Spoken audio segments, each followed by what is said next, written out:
Good afternoon.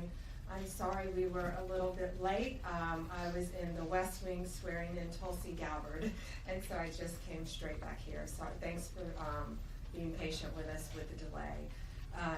We're here today because we have filed charges against the state of New York. We have filed charges against Kathy Hochul. We have filed charges against Letitia James and Mark Schroeder, who is with DMV. This is a new DOJ, and we are taking steps to protect Americans, American citizens, and angel moms, like the mom standing right behind me, who you're going to hear from in a moment. New York has chosen to prioritize illegal aliens over American citizens. It stops today.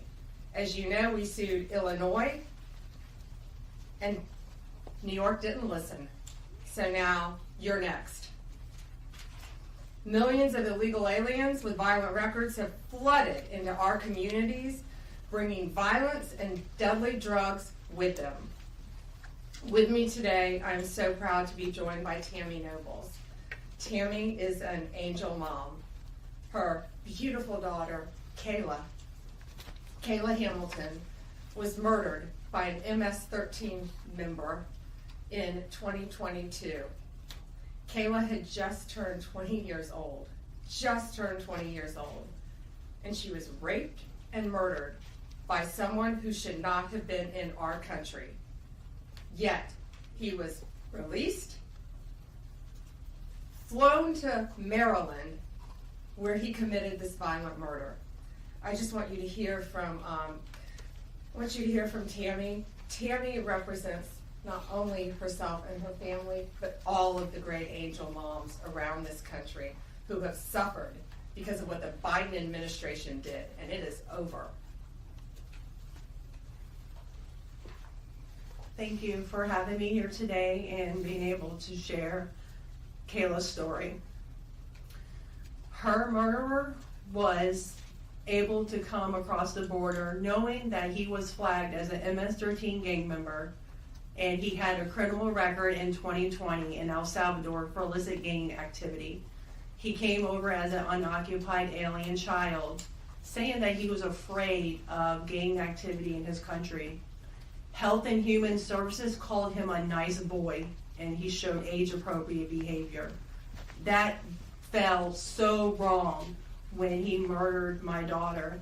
He ended up in Maryland, where he was able to rent a room in the same mobile home as her. We thought it was a legit company that were renting out these rooms, but it turned out that it was another illegal immigrant who owned these mobile homes, and he knew Walter from El Salvador. He knew him and allowed him to rent a room with my child. Kayla just turned 20 years old 3 days before she was murdered. Her murderer was only living there for 5 days before he viciously strangled her, raped her, and left her on the floor like trash and robbed her of $6. I have been sharing her story for over 2.5 years to bring change, because this should have not have ever happened to Kayla, and it shouldn't be happening to other families being hurt by the border. Homeland Security did not do their jobs. They did not check his background. They did say that he was processed. So if they processed him, they knew that he was a gang member and still allowed him here. Health and Human Services did not verify the sponsor and allowed him to go with a sponsor that they don't even know if it was his cousin or his aunt. And he was able to leave the sponsor's house to go live wherever he wanted.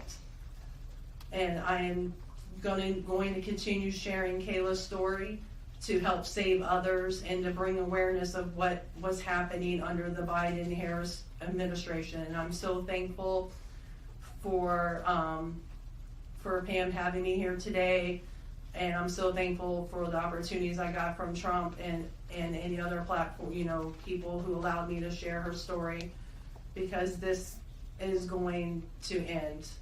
No other parent should suffer by having their child murdered by somebody that shouldn't be here. And I'm gonna continue, sharing it, and for Kayla, and also for others. Thank you. And it's my understanding that he also admitted to other murders, correct? Multiple murders. He wrote a letter, and it was intercepted in jail, that he committed 4 murders and 2 rapes. And that's who we were letting walk into our country. And that's why President Trump has directed this to stop. And if you don't comply with federal law, we will hold you accountable. We did it to Illinois, strike 1. Strike 2 is New York. And if you are a state not complying with federal law, you're next, get ready. And the great men and women of law enforcement are standing behind me today. We have FBI, DEA, ATF agents. They put their lives on the line every single day to protect us. And what New York has, they have green light laws, meaning they're giving a green light to any illegal alien in New York, where law enforcement officers cannot check their identity if they pull them over. Law enforcement officers do not have access to their background. And if these great men and women pull over someone and don't have access to their background, they have no idea who they're dealing with. And it puts their lives on the line every single day. Violent criminals, gang members, drug traffickers, human smugglers will no longer terrorize the American people. And that is why we are here today. You will be held accountable if you do not follow federal law. It's over, it ends, and we're coming after you. Questions? We have time for a few questions. David Spott with Fox News. Madam Attorney General, thank you and welcome to the Justice Department. Thank you. I have a quick on-topic and a quick off-topic Sure. question. On-topic, in your executive order or in your orders on the first day you were here, you talked about working with the Justice Department or these sanctuary cities, as you say, will be Yes. punished. Today you're putting people on notice. Right now, we're just lawsuits. Is this going to go further? What kind of punishment are we talking about? Is there any grounds to charge individuals, charge politicians? How far is this going to go? Well, we're going to see what they do next, David. We have sued them all. We've personally sued the governor, the Attorney General, Letitia James, and Mark Schroeder with DMV because he has the green light laws. So what they have to do, they have to start complying with federal law. If they don't, we're going to appeal it, and we will win. They have to comply with federal law. Did you have a second question? I did have a second off-topic question in this regard to the judiciary. Today, Elon Musk, who has enormous influence in the Trump administration, posted on X, quote, there needs to be an immediate wave of judicial impeachments, not just one. As the Attorney General of the United States, how do you respond to that? Shouldn't the process work out in the courts before we talk about judicial impeachments? I mean, these are just TROs now at this time. Shouldn't these just play out? Yeah, I haven't seen Elon Musk tweet. He is a friend of mine. He is a great man. I think he's very frustrated with what's happening in our federal government. You know, at USAID alone, they're giving out billions of dollars that should not be distributed. We're going to back him up. You know, we work our whole lives in this country, and we all pay taxes in this country. And for people to find out that $2 million is going to Guatemala for sex changes is outrageous. And we're going to back up Elon Musk every way we can. That includes lawsuits against these people who are doing that, and we will be successful. Do you have concerns about judicial impeachments? That's not going to happen now. We're going to look at everything. We're going to follow the law right now. We're going to follow the process. These are federal judges with lifetime appointments, but they will be struck down ultimately by the Supreme Court of the United States if the appellate courts don't follow the law as well. Alana Richard with the AP. Hi. Hi. Thanks so much. I also have an on-topic and an off-topic. Sure. First of all, can you just briefly walk us through what the legal claims are you're making in this lawsuit? Yeah, absolutely. So the green light laws are that this is what the green light law says. It's a green light to illegal immigration, which says they can comply. That law is unconstitutional. They can't do that.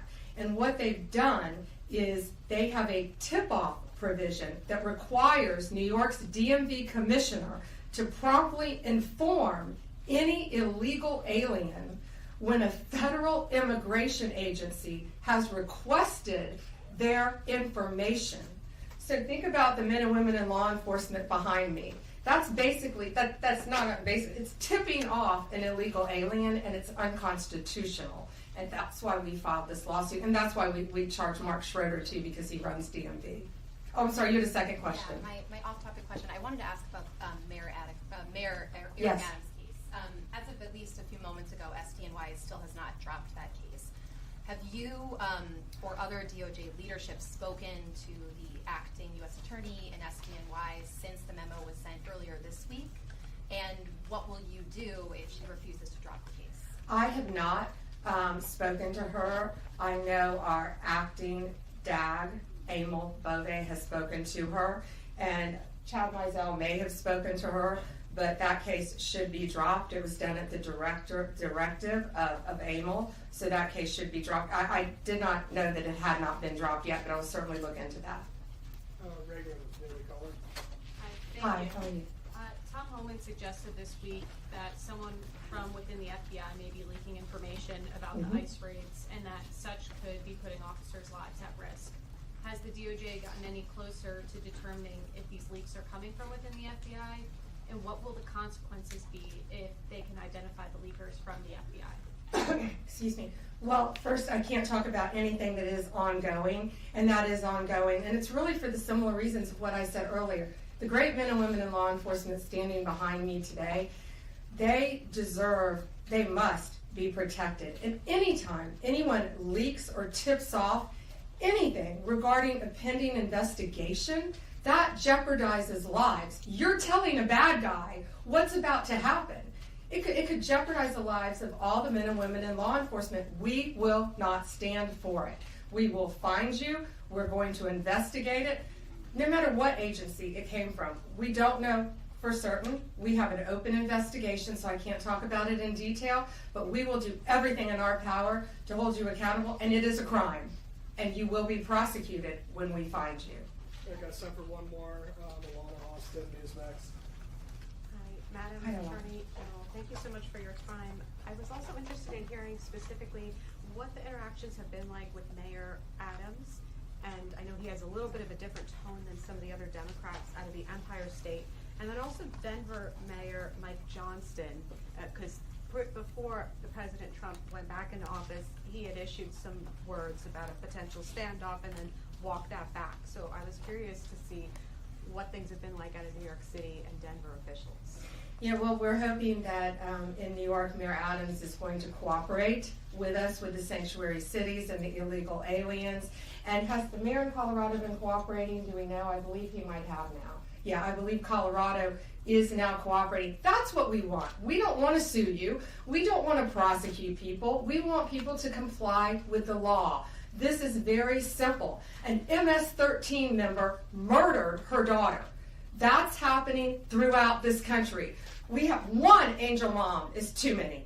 And we have angel moms throughout this country who should not be going through this. Comply with the law. This is the last thing we want to be doing. We want to be out there, all of us, fighting violent crime. Yet we're fighting illegal aliens, and that ends, and it's going to end today. All right, that's all we have time for, guys. Thank you. Thank you. Thank you all. Thank you.